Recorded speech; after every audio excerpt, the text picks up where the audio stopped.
او دلته به زه یو قیمتي نصیحت ټولو مسافرو ته وکړم او ورسوئ زما د نصیحت چې څومره یې رسولی شي هغه دا چې دا سختې دا د ژوند سره تړلی شوي دي داسې نشي کېدی چې مکمل دی یو سړی په راحته کې اوسېږي بیا مسافرو ته مشکلات ډېرې خصوصا دې ورځو کې بېروزګاري عامه شوې ده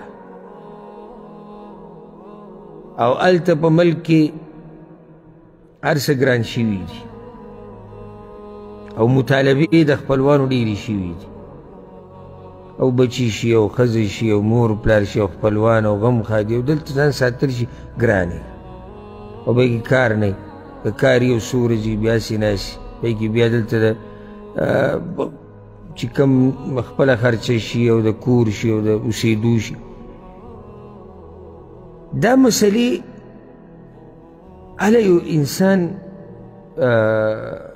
په ټینشن کې ورچ یو ژوند ولا لنډ تنګ کې کله چې سړی د الله د دین نه نه خبر او چې الله د دین نه خبر وي که نه او په تقدیر باندې مضبوط ایماني او 15 وخته لمونځ کوي او تهجد کوي او د قرآن تلاوت کوي او اذکار کوي نو په دې قصو دی نه ګډوډ کېږي ځکه چې د زړه مطمئني چې څه زما په نصیب کې د هغه به ماته میلاویږي او چې کله الله وغوښته ماته به میلاو شي زه به خپل محنت کوشش کوم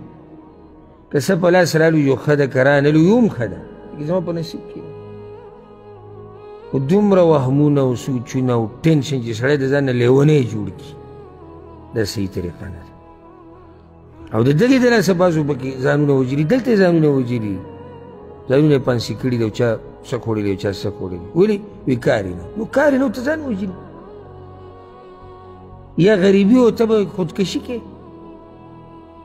دا ټینشن دا وهم او دا قسمه خبرې سړي ته هله ډېرې شي چې کله سړی د الله په دین باندې نه پوه دی نورې موجري زه دا نه یم چې صرف دا یو وجه ده خو یو وجه یې دا ده او دا غټه وجه ده چې کله سړی د الله په دین نه پوه چې کله د الله په دین پوهه وي او د دین سره یې تعلق و زړه به دې مطمئن دا یو نیم سم داسې لیونۍ ګډې وډې شروع کړي لکه اوس مثال کې کار لړ کار صحیح نه او بس بلډ پریشر به یې ختلی او چغې به وایي او جګړه اور بس زمونږ غریبي ده موږ تباه شو موږ برباد شو لږ لږ صبر وکړه ته څه شي تباه شوی تباه کېږي خو هغه سړی چې د ایمان نه خلاص شي بربادېږي خو هغه سړی چې د الله نافرماني وکړي دا خو دنیا ده کله به رزق پراخوي کله به تنګي کله به خوشحالي کله به غمي کله به راحتي کله به مصیبت کله به پیسې ډېرېږي کله به کمیږي دا په یو حال خو نه دي هر څه او دومره سخته تا نه دی تېره کړې څومره چې صحابه کرامو تېره کړې او څومره چې رسول صلی وسلم تېره کړې به دومره نعمتونه کې به یو نیم ځانه سم لیونی جوړ کړې بعض راشي وي دا به کېږي څه لکه ته په الله مضبوط یقین ساته توکل په الله باندې وکړه الله ته ځان وسپاره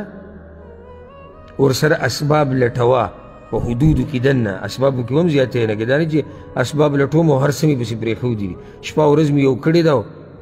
الله پاتې دی او پیغمبر پاتې دی او دین پاتې دی او خپلوان پاتې دی او تعلقات پاتې دی او هر څه ختم دی او زه اسباب لټوم دغه شریعت تا ته دغه حدودو کې اسباب نه وي وایي حدودو کې ولټوه چې هر څه پکې کېږي او بیا هم تا ته رزق په لاس رانغی و صحیح دی په دې کې به خیر او دا ما تاسو ته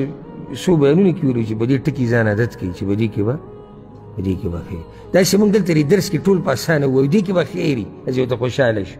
په دې پته به نه لګي چې کله د باندې څه سخته راشي چې به یې وی که نه وی چې دې کې به خیر وي دلته خو موږ ټول ووایو زه او داسې به ووایو چې دې کې به خیر خو چې د باندې راشي بیا ته دا ټکی وی که نه چې دې کې به خیر بیا به دې پته ولګي او الله چې څه کوي به یې کې خیر او موږ چې د خپل خیر پته نه لګي داسې دا یو خبره مخې ته راله د دې وسوسو د وهمونو قصه وه چې د مسافر اکثر په دې وهمونو سوچونو فکرونو کې د دې قصو د لاسه لاړ شي